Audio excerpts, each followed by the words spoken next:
To Down to Dunk. I'm your host, Andrew Schlecht. We're part of the Athletic Podcast Network. With me for this week only. Actually, I don't know. Maybe we'll talk about it. For this week only, Michele Berra. Michele, what's up? Wow, on a Wednesday. On a Wednesday afternoon. It feels weird. Yeah, I've been in Rome on Monday, so I couldn't podcast. And it threw out completely my routine. I'm still sick. Yeah. So it's been a weird week. Yeah. So if this makes your day feel like a Monday, it also makes my day feel like a Monday. And Monday felt like a Wednesday, and then I don't know. It's very strange. Shout out to Andrew Heaney for coming on the show yesterday. The pitcher for the Texas Rangers came on the show, and it was very fun. He was great. It was great to have him on. Fun to have really cool Thunder fans to join us, and I thought he had some really good stuff to say about the team. So go check out the episode if you haven't listened to it yet. Michele has to listen it. Check it out. It will be done by tomorrow morning. It's good stuff. He had off the pod. I don't even know if he wants me to say this, but I'm going to say it anyways because I don't really think he'll mind. He had so many nice things to say about you in particular. Oh, so I really feel bad that I didn't listen to that yet. It hadn't even been 24 hours yet, so don't feel too bad. But yeah, he did. He had a lot of nice things to say about you, which they were all true. So something else that's true is that the Thunder beat the Blazers last night in maybe one of the wildest games, one of the wildest endings that I can remember. I feel like we can unpack just the last 30 seconds of this game for an hour. I legitimately believe I can. I've been talking with people this morning. I've been texting with one of my buddies that covers the Blazers this morning just about how insane the game was.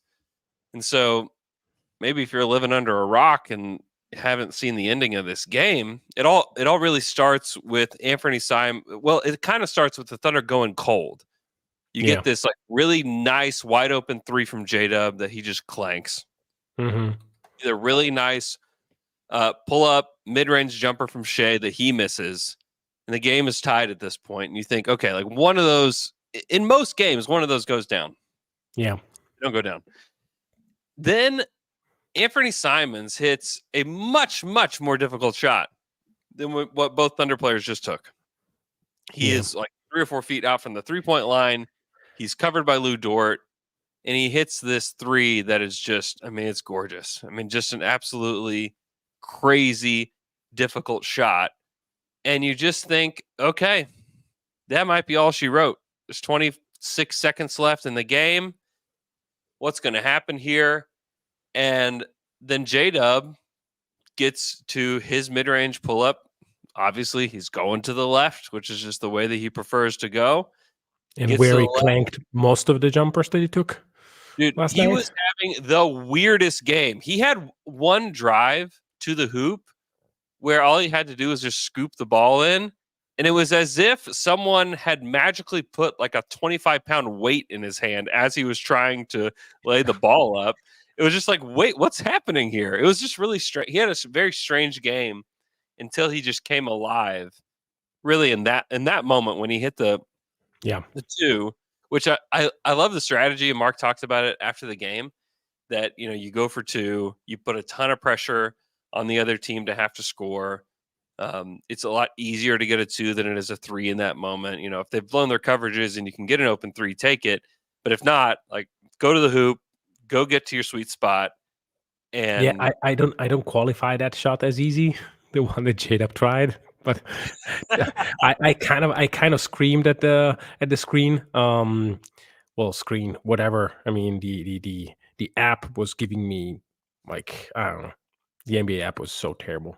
Yeah. I had to restart the game 8 times. But anyway, that shot was not a good one. But I think that, again, that strategy where they basically went 2 for 1, because I think that 26 is where they ended the possession with Dub. So they had a full 24 plus change. And so it was 30 seconds. It was 30 seconds after the made three on the other end from Simons. And then it was 20. Yeah, it was 26 after J-Dub hit that pull up. Yeah. Too. Yeah. Uh, so then you think, okay, now the Thunder are going to play this free throw game with them. And like this is how like normal NBA games end, and the Blazers are favored in a pretty big way. They Yeah. have the ball, they're up one. And then chaos ensues. The Thunder get the ball out of Simon's hands first by throwing a quick double at him. He throws the ball over to Brogdon. Brogdon is immediately doubled. He wants a timeout, doesn't get a timeout. Doesn't I can't really tell if Brogdon's calling a timeout. Chauncey Billups is obviously yelling for a timeout. He doesn't get the timeout either. Brogdon inexplicably dribbles again, which Yeah. is a double dribble. And Chauncey loses his mind. Now, this is the moment. And this is something I was texting with one of my buddies about. This moment, I don't think Chauncey's catching enough heat for. Because had they just, I mean, you could be frustrated, but like somebody on his coaching staff or he himself needs to pull himself out of that situation, because all Chauncey did was make the situation so much worse. Yeah. It was a bad call. Bad calls happen. Bad calls happen at the end of the game all the time. You can't touch a referee. You can't just, come onto the court and disrupt everything because you don't like the call. You can't do that, especially in the Yeah. closing moments of a game. He gets double teed, which he earned both of them. Oh yeah. He was asking for both of them. Gives the Thunder 2 shots at the free throw line, which of course they're gonna miss one, if not miss them both. Yeah, the You free know, throw were very weird last night. Like Shea missing whatever. Shea- yeah, Yeah. they missed a lot of free throws last night. They missed 10 free throws last night. It's just Wow. very, very unusual. Shea missed 4 of them himself.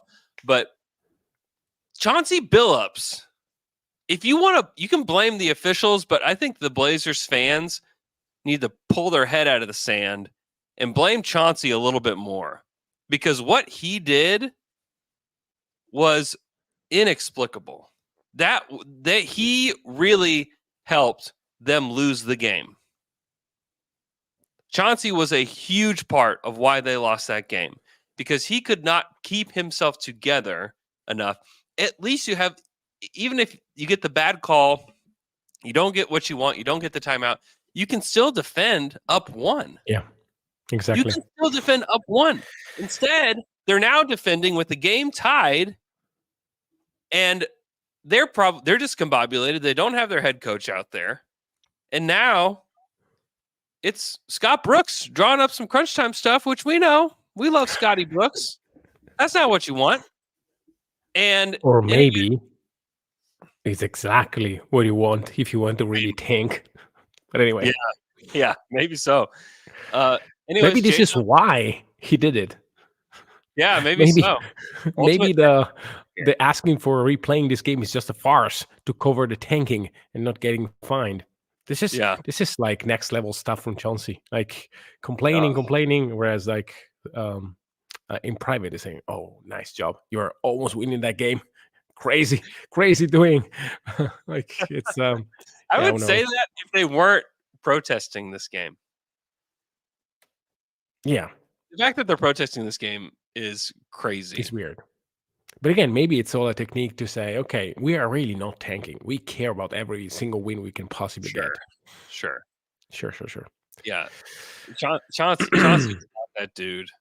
Great player. I get an amazing player in his day, a Thunder killer in a lot of ways. Like that guy was Yeah. awesome and against the Thunder with the Nuggets.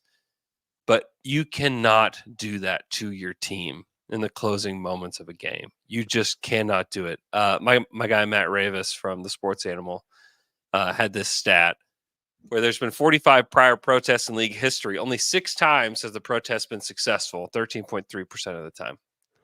So, and then he said Yeah. the most recent successful one was in 2008. Hey, it's about 2008. time. You guys remember 2008? Some of you listening don't remember 2008. Come on. How In many? 2008. Huh? What? How many of our listeners are 15 or below? Like There's there 5? No. It's way more than that. Okay. It's way more than that. Then I have to behave. Yeah, you got to behave. It's insane. So, anyways, they replayed the final 52 seconds of a Heat Hawks game back then, and it's not going to happen here. That's not going to happen here. What I mean, really, it was just like the official that was closest to the situation didn't hear timeout, you know, and that's just the way the cookie crumbles here. Like Bill Kennedy may have been the one that should have been able to get the timeout for them, but I don't know. It's insane. And then they drop a play. Brogdon like throws one of the worst alley oops ever. Like, it was a fine play, but like the the oop attempt was so bad. Shea just like grabs it out of the sky. Game over. Unbelievable ending to that game, which honestly, in most cases, probably ends with that Anthony Simons 3. Yeah. Like that, I honestly thought, okay, this one looks like it's going to the Blazers. This is disappointing. I was going to come That's on here and very blame. disappointing. I was going to Very come on here and disappointing. blame everybody that had talked about how they would be in first place if we won this game tonight. They're going to be in first place. Like, dude, you got to stop tweeting it. You're about to jinx it. They almost jinxed it, Yeah. but they did. But they didn't. The Thunder are in first place in the Western Conference currently due to a tiebreaker situation. So they're like, I mean, they're not real. I mean, they're in first place, but they are tied with the Timberwolves record wise. If the playoffs started today, they would have the number one seed. Yeah. Which Isn't is it crazy crazy? impressive. Yeah. Crazy Isn't it impressive. crazy that if they barely go above 500, they will be a 50-win team? Yeah, that's insane. There are so many things that are insane about this moment. Like they haven't been in this place first in the West, at least 40 games in since 2014. Yeah. Which Was the I mean, Durantula year? it's been a decade. I guess that would be right. Is that 13, 14? Yeah. Yeah, I Yeah. think so. The year where we did like everything and Mhm. just playing point guard, whatever. Yeah. Yeah. He was unbelievable. Yeah. That, I mean, and then Kevin Pelton had this stat, which it's a wild one. So the Thunder are on pace for 57 wins right now. They have the youngest team, and the way that he has it is by weighted minutes played. So by the guys who actually play the minutes, they Yeah. have the youngest team in the league. Second youngest would be San Antonio. Yeah, which is how you should calculate it. Calculate Yeah, the thing, because it's totally. who's plays, not who's on the end of the bench. It Yeah, matters, but not to that degree. yeah. So youngest team in the league, the only other two teams that have ever done it. And the bar is at 45 wins. So, they lower the bar in a significant way. Pelton does in order for this to even qualify. But there's only two other teams in the history of the league to win 45 games or more with an average weighted age of 24 and a half or younger. And it's the 09-10 Thunder and it's the 10-11 Thunder. Yeah, I know. We didn't think, when the Thunder started the rebuild, and we're doing podcasts about the rebuild and where are they headed, who are they going to draft, how is this going to work out, are they ever going to be good again? I don't think that we really thought that history had a chance to repeat itself in a meaningful way. I think that we believed the direction they were heading was the right direction, that they were doing the Uh-huh. right thing. They were building through the draft. This is how you do it. You get all these picks, you get Shea. It's all good. But for history to repeat itself in this way, where it has not happened outside of the 405, that is insanity. I thought there would be no way that you could repeat the 09-10 Thunder, formula. It's just not something that happens. A team that young, that inexperienced to win that many games, it just doesn't happen. And this team, average age of under 24 years old, that are winning at this pace and are beating good teams. They're beating the bad teams. I mean, they're just rolling. Have a chance. I mean, 50 games, like 60 games is on the table. I mean, if you're on pace for 57 wins, like you just need a little bit of luck to get 60 wins. I wouldn't pick them to win 60 games, but I also didn't pick them to win 50. So You what is even said it so that 50, crazy? 50 was not the bar to be excited. I remember that. I know. I said a lot of really dumb things, I said a lot of really dumb things, and I'm going to continue to do it. Like that's the nature Sure. of NBA podcasting. But I believed boy, in Alfred Payton once. even Alfred Payton once. I thought OKC should trade for him at the draft because he was the perfect guy to play with Russ and KD. Oh, cool hair. We thought we Very also cool thought hair. the same thing about Frank Ntilikina. So Yeah, we I know. just want to air out all our dirty laundry right now. We can just do it right here. Yeah. This is a No, place for it. there's way more. We can go on a list. Yeah. Dude, but this team, the poise with which they play is that of a veteran team that has been down this road many, many times. I mean, that's how they play. I mean, looking at the net rating, they're a +8. They're third in net rating in the league, just behind Philly and Boston. Defense, they're fifth in the league, only behind Philly, Cleveland, Boston, Minnesota. Offense, they're sixth, only behind the Clippers, Sixers, Celtics, Bucks, Pacers. I mean, a 119.6 offensive rating. Do you remember what they were last year? 114.2 offensive rating. Yeah. If the Thunder had this offensive rating last season, do you know where they would rank in the league? First. By a mile. Number 1. By a lot. By a point per 100 possessions. I thought more. A hair more than 1. Okay. Better. A hair more than 1. The Kings, who were like this historic offense, can we believe what the Kings are doing? Yeah. They were like a 118.4, I think. So, I mean, the Thunder are doing historical things with players that are very young, and they have more picks than any team has ever had as far as draft capital. No team has ever done this. Yeah. And they still have like blue chip picks coming their way, and they have like their core is established. Their core is here. They are playing together this season, and they are 30-13 right now. Like this is this team, and your mind goes to wild places when you think about what this team could be in the next 4 years, 3 years, 2 years, 1 year. Like what is it going to look like? And then when Presti finally decides it's time to start spending the draft capital on players that they need or players that fit the way that they play or whatever it is, I think they are going to have they have a chance to like be the team of the next decade in the NBA. They have a chance to be that team because these guys are young. Shea is an obvious like superstar. Chet, to me, an obvious superstar. Dub, an obvious superstar. That's 3. Yeah. And then you have good players throughout the roster already and the draft capital to fill out the team with players that fit even better. Yeah. You still have to make those decisions and make them count.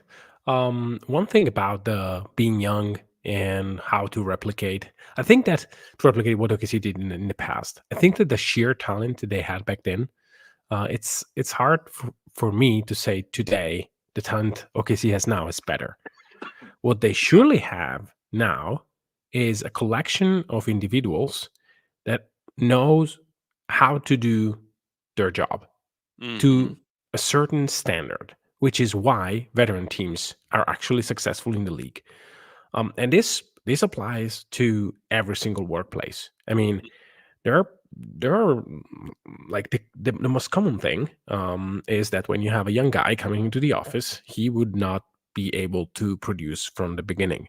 But there are guys that from a very early age are professionals. Like you can see them like being ready, not wasting time, stick to the procedure, stick to results, to certain ways. And if you see the players that the OKC has, Case and Wallace, business, Shea, all business, J Dub, all business, like a guy like Wiggins, who always does um, things in a certain way when he's on the court.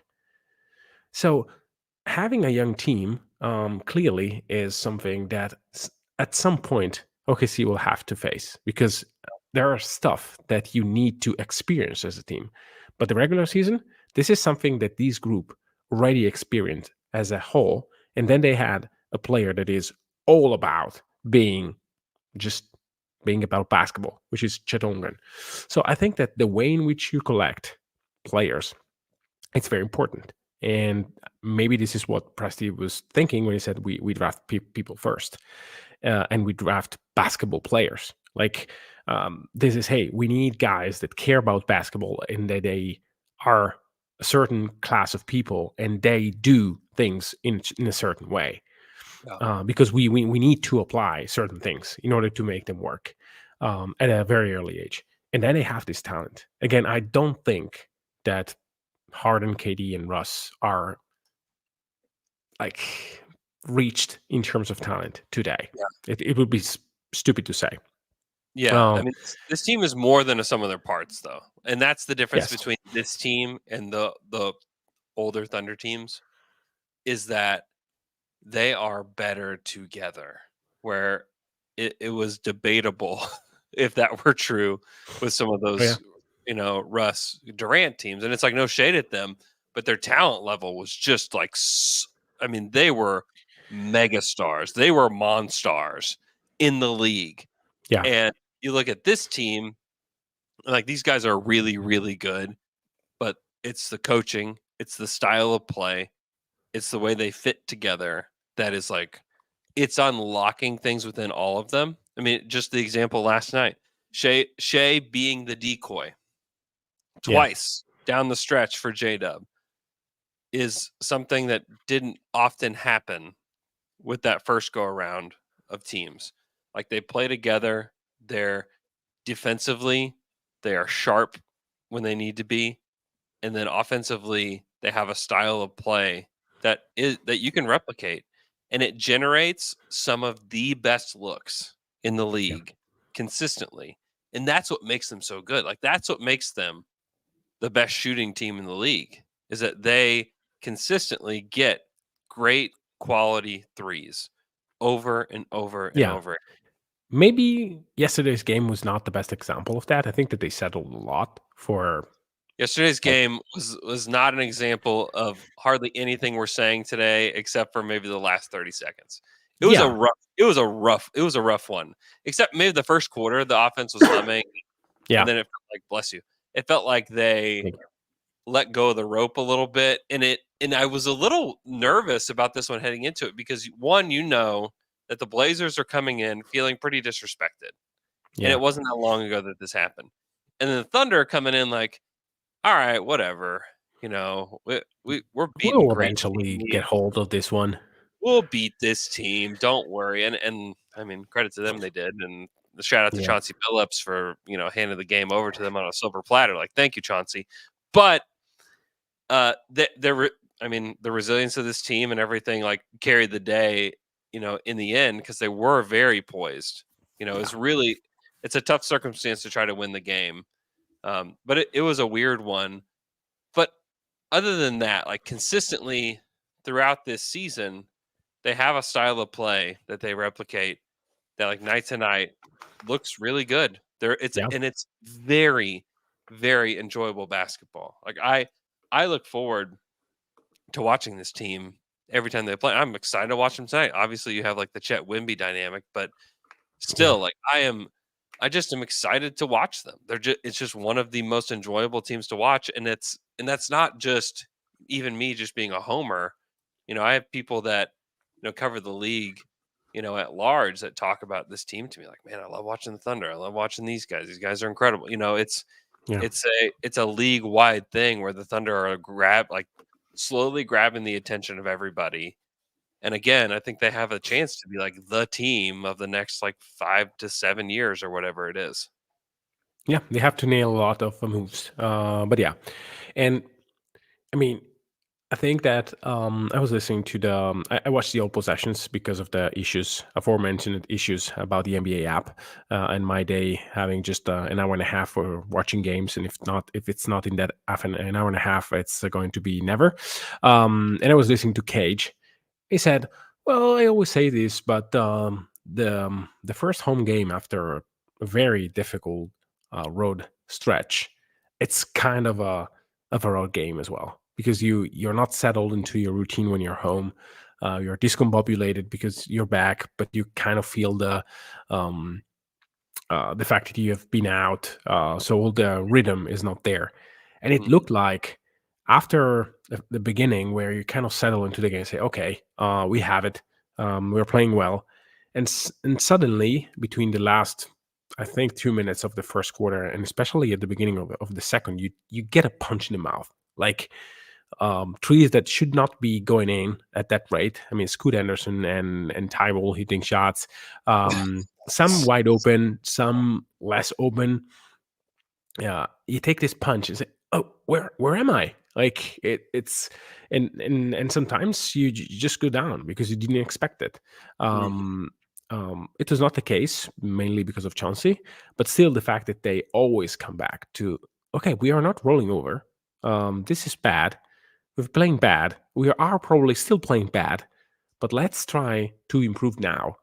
And and I think that this qualifies as something that I did not expect to see with this regularity in the yeah, regular season. And this is what I think makes this team extremely special. Because you see, I mean, teams rolling over and just like too many times, and you start questioning like what they are about. Like, why are they doing this? It happens to everyone. It happens to OKC in Brooklyn, I think. It happened with in the last 5 minutes of the Clippers game. It happens. I'm not saying that this is not happening. And fatigue and the fact that January is January in the NBA, it happens more often in January. But the mhm, fact that many times you can see them like trying their best, like putting things that they know that can work at service of winning games, it's actually very, very good to watch. And yeah, and I think that in a week or two, a guy like Chet Warren will be back in scoring the basketball, which hasn't happened for the past 10 days, 10 games, because of the fact that January is January in the NBA, and for a rookie, January is bad. So I really think that we will see some of the guys really ticking back in the scoring mold very soon. yeah.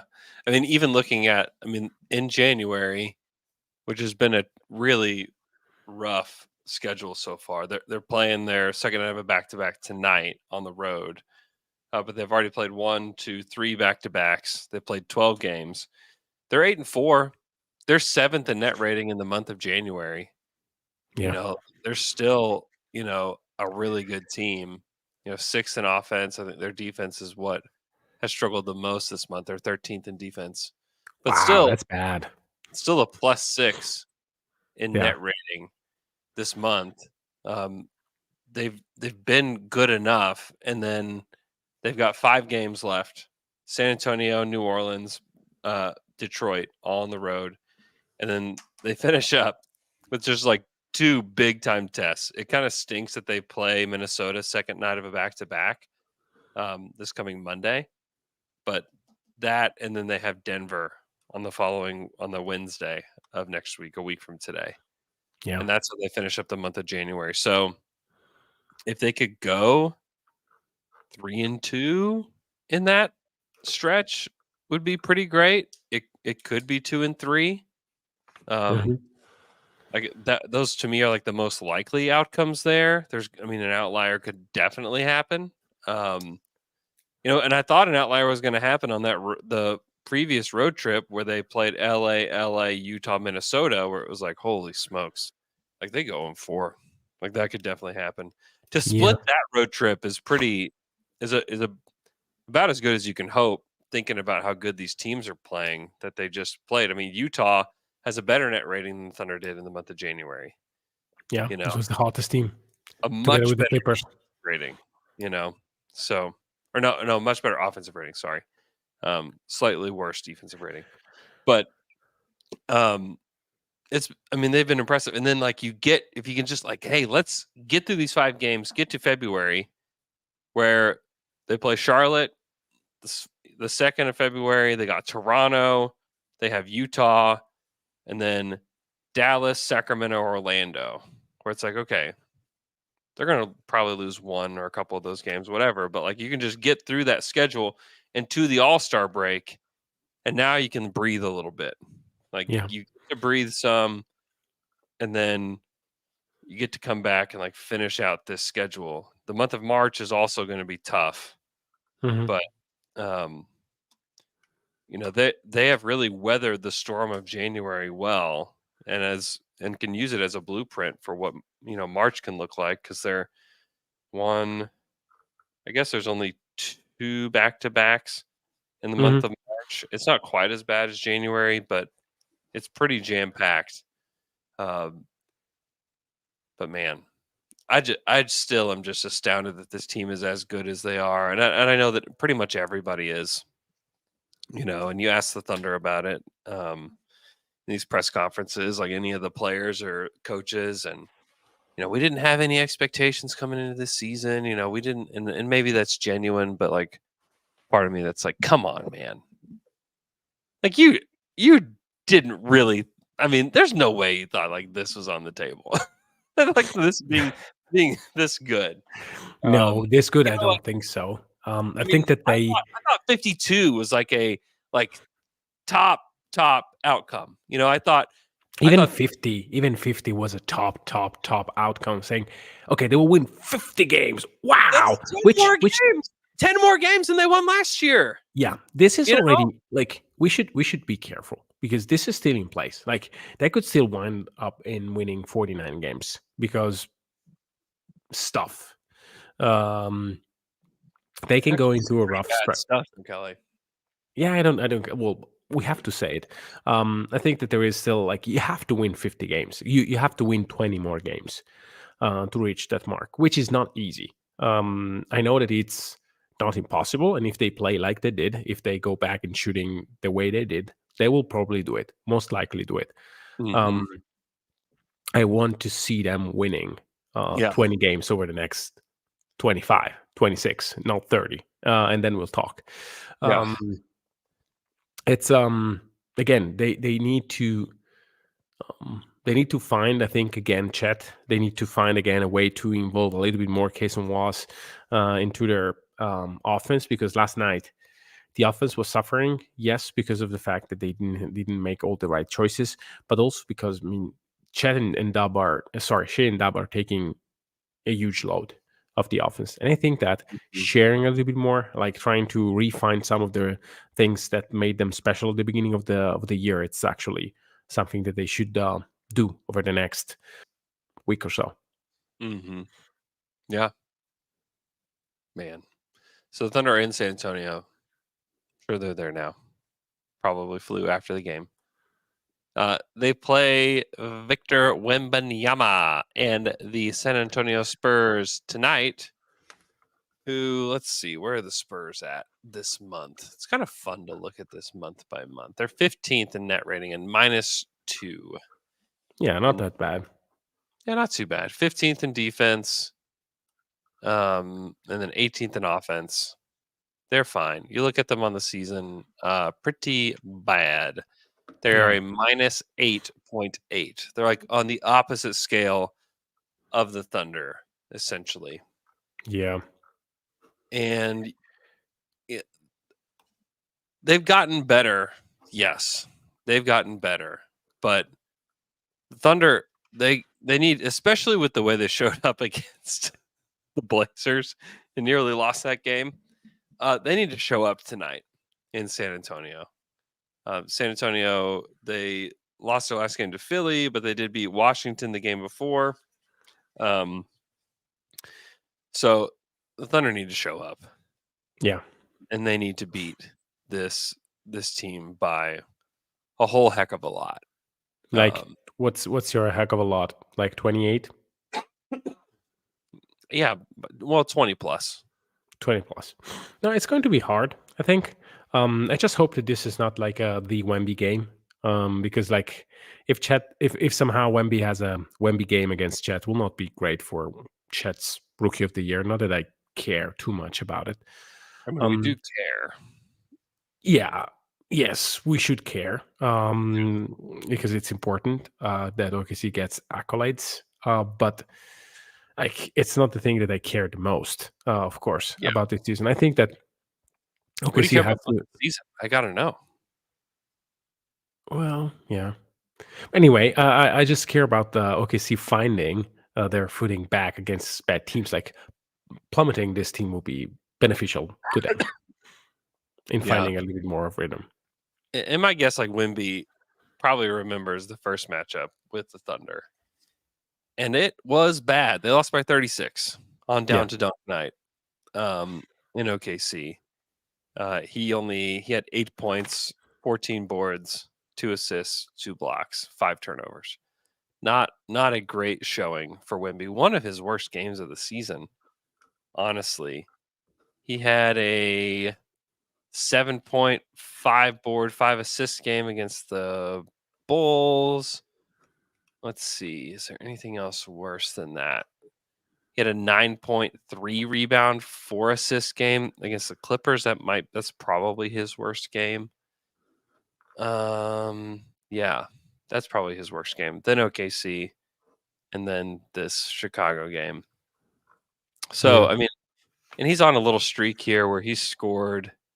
He had 33 against Philly, he had 24 against Washington, 27 against Boston, 26 against Atlanta. I mean, and honestly, it'd be more fun if Wemby Mhm. is good in this game than it is if he stinks in this game. But yeah, I'm interested to see what it looks like because it seems like the rookie of the year race is heating up a bit. I don't know. What are your thoughts on that? Yeah, I mean, it ties back to what I was saying about Chad. That the offense looks not as proficient, not as prolific as it was, I think, in November, December, and we all know that rookie of the year is based also on, well, mostly on how you play an offense. Now, I think that Chad's defense, yesterday was an example, is kind of always very good to excellent. But he Mhm. needs to be. It would be great for him to have like a 35-point night against a guy like Wemby. Just Yeah. just nailing, maybe just having one of those first quarters where you just rip the game apart, and it's Yeah. never a game anymore. Like just okay, 4 threes in a row, and it's Mhm. okay. Your turn now, and the game just goes in OKC's direction. This is something that Chet can do. Is a streaky shooter. So I think that I don't know. I'm very curious to see how they play because like knowing Chet a little bit, not knowing him of course, but looking at the way he plays, he's not the guy that will necessarily take this game as, hey, let's show Wemby who's the best. But it's more like, Right. hey, let's show the Spurs that we are much, much better, and I will just do the nitty gritty things that will make us winning the game. Yeah. That I hope that's the attitude because I think the numbers can still come within moments like that for him. So it's definitely like, hey, just do the things that you can control. You know, play good defense, take open shots, block shots, stay with these guys, stay with these guys. I look at the injury report. It's the G League guys. Jang, Trey Mann is with the G League right now. And Olivier Sarr's out with a hip flexor strain.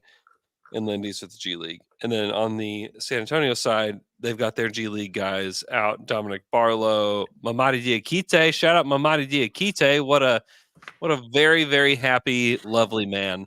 Dave Duke Jr. out. And then Charles Bassey tore his left ACL. Poor Charles Bassey. Good player. City Sissoko is out with a left ankle sprain. And then, most importantly, Trey Jones is questionable with a left ankle sprain. That is the most important one there. Because if you Larry don't Jones was saying that he wasn't a shoot around. Okay. Yeah, if there's no Trey Jones, then there's no point guard, basically. Point Sohan. Aren't you happy? Excited? I love Point Sohan. I love Sohan. I mean, you know. I know. Here's the thing. Everybody who's all the hand wringing about Jeremy Sohan this season, like, God, give me a break, everybody. Like, chill out. Chill out. I know, like, you want everything to be amazing and awesome for Wemby in year one. But if you expand Jeremy's game this season and make him a better player, then that can only be helpful to you in the future. There's not a point guard on this roster that's going to help them. Like, maybe you can go get somebody at the deadline to help you. Sure, whatever. Hopefully not. But there's not the guy on this roster. You know, like, chill out about anything with this team. They're supposed to be bad. Can you guess the percentage of Jeremy Sohan from the 3-point line and the free throw line? Probably bad and mega bad. Give me numbers. Sohan this season? Mm-hmm. Actually, I don't think last I looked, he's not that bad from three. Is he like 35% from three? 38.1. Whoa! Yes. Oh, the hand wringing. And what about the free throw line? We got an elite shooter here. What is he, like 76% from the free throw line too? 78. 78% from the free throw line. Man, send this guy to the 3-point contest. Yeah. Plus 5 and 5, basically. 11, 5 and 5. Great player. Giddy's stats. Yeah. Also Giddy's plus minus. On off, not plus minus. I like Sohan. I think, I mean, he's going to be great. He's not going to be your primary guy. Never was going to be the primary guy, but can you give him a season? Can everybody just chill out? Yeah, I think that you should chill out on Sohan. It's and again, if he plays like a point guard and you end up losing a lot of games and you get Cody Williams because you have the second pick in the draft, that is not the worst thing that can happen to a franchise. Like, and if you want really a point guard, either you wait another year, which maybe you think it's not ideal, but also there are point guards to be had in the market of any age, basically. You can get like a very young point guard. You can get like a experienced point guard, like a in the prime point guard, whatever. There are these guys to be had in the league. I mean, you really want to do it now for like why? You will not compete to anything. Maybe you can sneak in a plane just because like everyone else die. Yeah. Just chill out. I'm excited about this game tonight. I think this should be a fun one. And I think it's almost good that the Thunder just didn't smash the Blazers, that they kind of got, and you get kind of shaken up a little bit in games like that, where it's like, okay, like get it together, like get it together, focus. You know, like someone's like throwing like a glass of cold water on their face, like get it together, Thunder. Like they did against Atlanta. Like next game was perfect.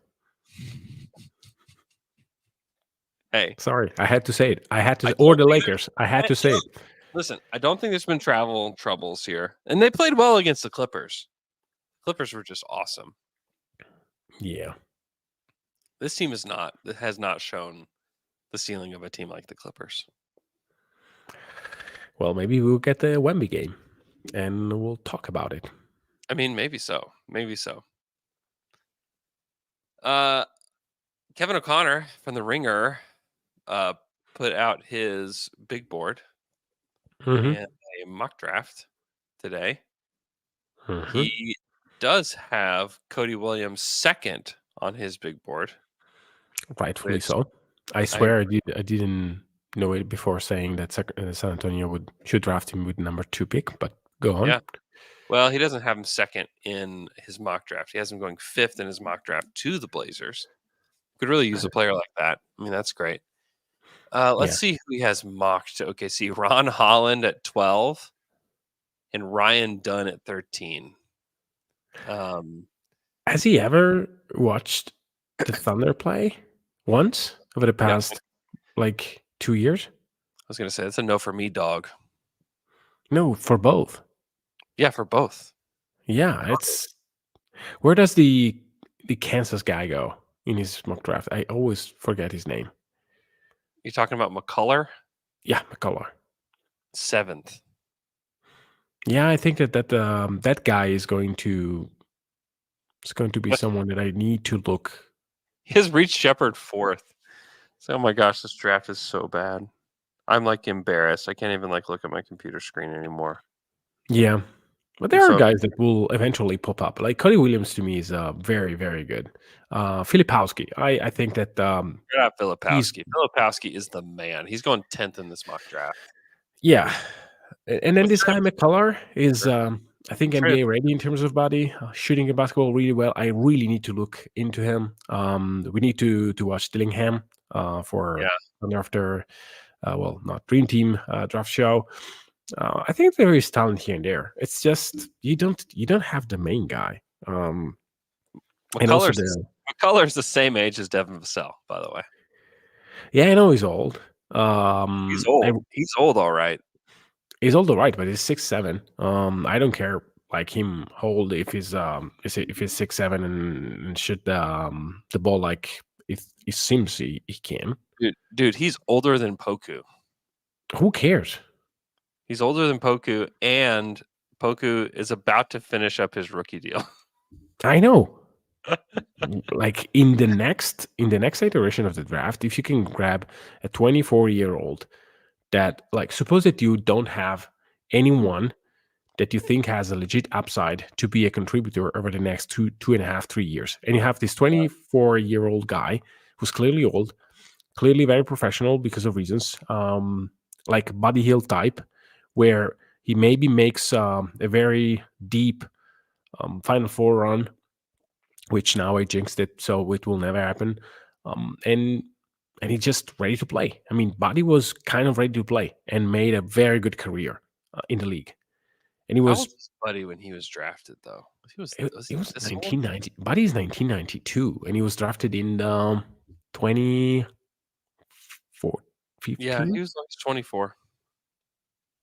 He's 24. Yeah. Well, So I just a peek behind the scenes. I actually typed in Buddy Old into Basketball Reference by mistake at first. Yeah, I don't. I still feel weird about drafting a guy who's going to be like 24 years old. that was not young, not that old though. Not that old. Yeah, but again, it depends. It depends on where and when. Like, Yeah. I think that the next CBA will put an emphasis on. Well, not the next CBA, the current CBA. I mean, you need guys on a controllable contract that can produce right away. So the question may be, okay, I have a guy for 4 years that can produce right now. You need to be convinced that he can be a guy right now, which it's very weird that we are talking about this guy and I never ever saw him play once. I just saw the stats. So maybe I'm saying something extremely stupid. Kaysen's 20 and he can contribute right away. I mean, Who? Kaysen. Wallace. There is no player like Kaysen Wallace in the top 10 that I scouted so far. Like Kaysen would go probably number 2 in this draft or 3. There's going to be, I have a feeling like draft night that there are going to be some wild things happening where it's going to be like drafting Zach Edey. No. I mean, that is. Let's qualify dumb or incredible things. But dude, I will parachute off the top of my house using my bed sheets if we draft Zach Edey. Be careful of what you are proposing. Just get ready. You could lose an ankle doing that. Yeah, I'm just telling you, it's not going to happen. Um, But suppose, I can you imagine Edie and Chet as your front court? I mean, I actually puked twice when I watched him play again against like he's in the World Cup. yeah It was so he's terrible. he's highly productive, but go watch 5 minutes.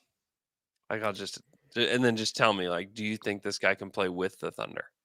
Yeah, I think that there are chances for guys like him to be in the league. Oh, for sure. Maybe. I think he'll be in the league. Yeah, for sure. I think he'll play in the league. I think he'll be drafted in the first round.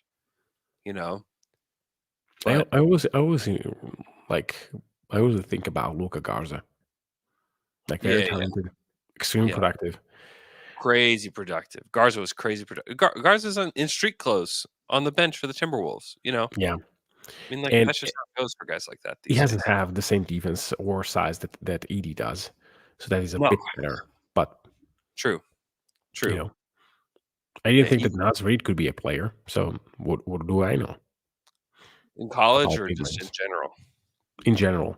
I thought it like probably 12 months ago, and then 4 months ago, I said it out loud, and it's stupid. Yeah, it's bad. It's Yeah, bad. Got to eat your words on that one, Michele. yeah, I know. I kind of wanted to unprotected Towns instead of him. I just wanted Minnesota to have two big men and not having to pay them all, I still generally believe in your principle about it. but not that one, right? I kind of pooped out of the toilet on that one. It's a say in Italy. It's not there. Poop out of the toilet? You did it out of the toilet. Yes.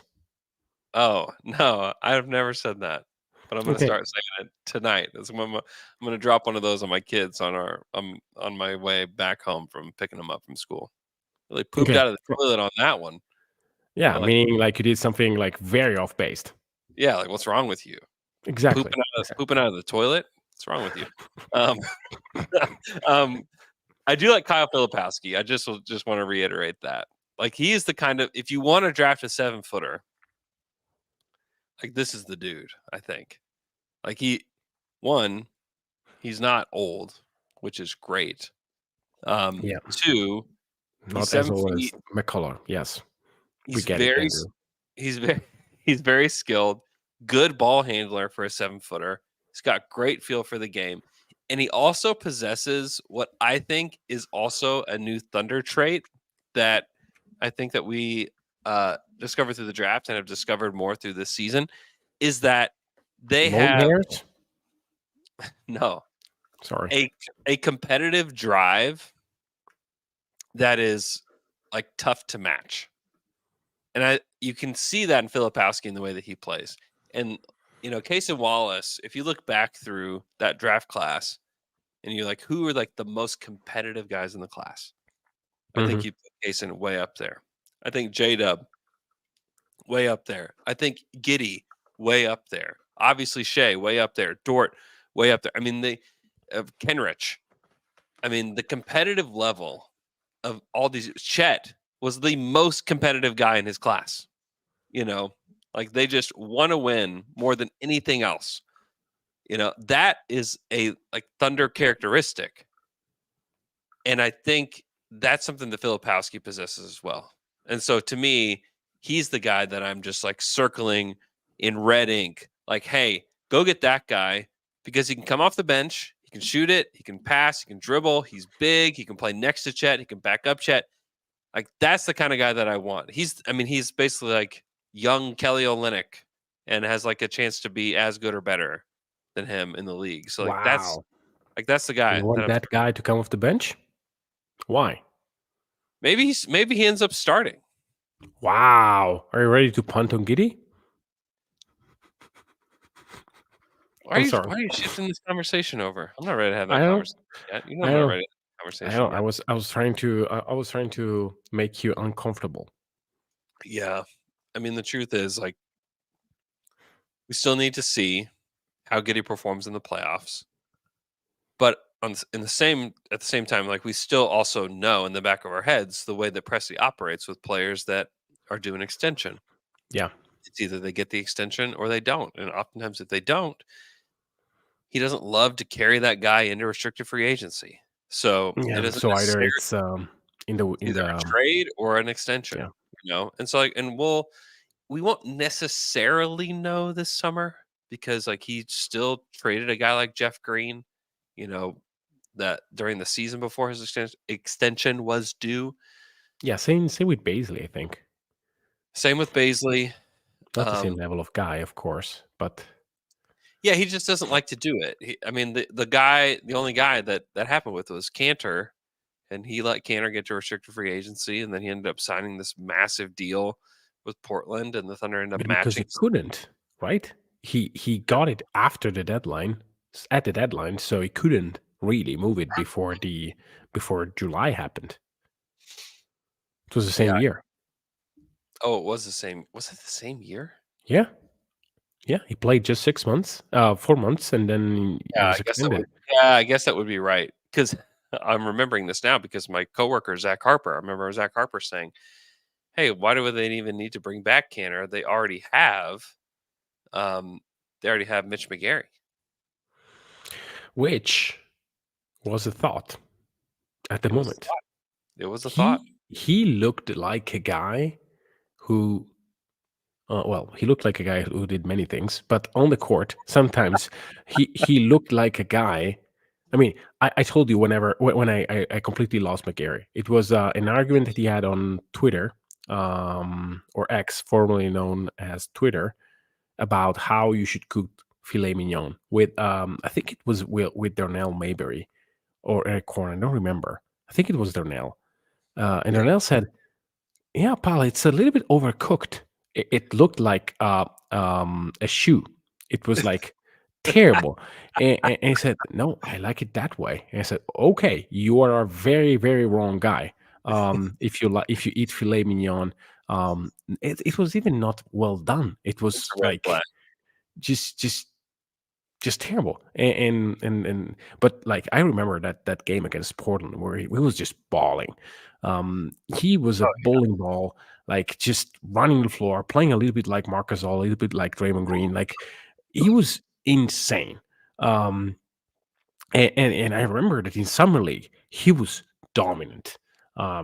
Like just super talented lefty, like able to hit threes. so McGarry in his first like real game with minutes, he'd basically been inactive all season. He played for a couple minutes against Phoenix.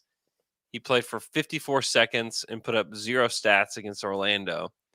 And then a few games later, he played his first real game. He played 23 minutes, and in 23 minutes, he had 19 points and 10 boards. Then he Was it played again. against Portland? No. That was against the Clippers. And Okay. then he played again against Denver, had 17 and 10 in 25 minutes.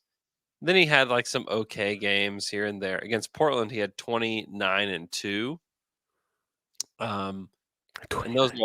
those are like the 3 like big games for him. Uh while we're here on the Mitch McGarry basketball reference page, tell me how many NBA games did Mitch McGarry play? Oh boy. I think that the next season he played less than 10. I'm quite sure of that. The first season, I think he got hurt in February, March. Maybe he played like 17. So less than 27, I would guess. It was more than that. He played 52 games. 52, double So it. he, Okay. so he played 32 games his first season. He played 20 the next season. Oh, okay. I remember there being a point where Mitch McGarry just disappeared Yeah. and gone. Remember that? Oh, yeah, Where I do. or I do. McGarry was just completely gone for a while. Yeah. Who knows why? His second season, he played 3 minutes a game, averaged 1 point and less than a rebound a game. Good thing they didn't count on Mitch McGarry to carry the day. That remains like one of the weirdest draft picks ever. Well, I mean, yes. But also, like, I think it was an experience where, like, the front office learned something. Yeah, don't pick guys that smoke just ungodly amounts of marijuana all the time. Yeah, the ungodly and all the time is the key here. But yeah, I think that I mean, it's clearly something where, like, you need also. I mean, if you look at the prototype of player, McGarry was perfect. Like, he Yeah. was just Oh, he would have been amazing. I mean, he would have been amazing had he just like actually liked basketball. yeah. Yeah, and I know that Rodney Hood, sorry, not Rodney Rodney Hood. Hood. Rodney Green is a player that I think I watched play somewhere, probably in Europe. Rodney Yeah. Green. Yeah, I think he was a very good scorer in Europe, second leagues, minors. But Rodney Hood, Yeah, yes, here he is. we all thought that Rodney Hood was the perfect guy, but he couldn't defend the league. Rodney Green, Rodney Green, no, also Rodney Hood. A little better than Mitch. His career is a little bit better than Mitch McGarry's, though. I have to admit Yes, that. Yeah, other players that went in that draft. Clint Capella went 25th. yeah. Um, Bogdanovich went 27th. Bogdan would have been the God, guy, he would not have been Rodney. so perfect, right? Yeah, He would have been so perfect. So, yeah, so perfect. But alas, we have memories of Mitch McGarry, owner of Snakes, yeah. which is Big also cars and fun to have. You know, it's yeah. also fun. I don't know how we got to talking about Mitch McGarry so much, um, but it was great. Let's give one more shout out to Mitch It's a McGarry. penalty if you fail a drug test. But you know, like I said, it happens, and hopefully some kids can learn from it, but just don't get caught. Shout out Mitch McGarry. What a great memory. Some kids can learn, but not me. Fantastic. Wow. Amazing. Don't get caught. Oh, Yeah. it's so good. It's so good. Okay, Thunder play tonight in San Antonio. We'll be back on Friday with the Fry Pod. The Thunder play in New Orleans Friday night, and then Detroit. So the game in Detroit was moved to 1 p.m. Tip, which ends up being like good for the Thunder because then they play again Monday night in Oklahoma City against the Timberwolves. So should be a little interesting stretch here. Should be a good opportunity to rack up a few wins for the Thunder, who have already done that a lot this season. They've had a great season, and I just cannot like reiterate enough how amazing this season has been. And if like you can't enjoy this, then you just don't even like basketball. I'll say it. I'll say it out loud. If you can't enjoy this team, you just don't even like it, and you should find a different hobby. That's all I'll say. Wow. But yes, it's true. Yeah. All right. Thanks so much for tuning in. We will talk to you guys again on Friday.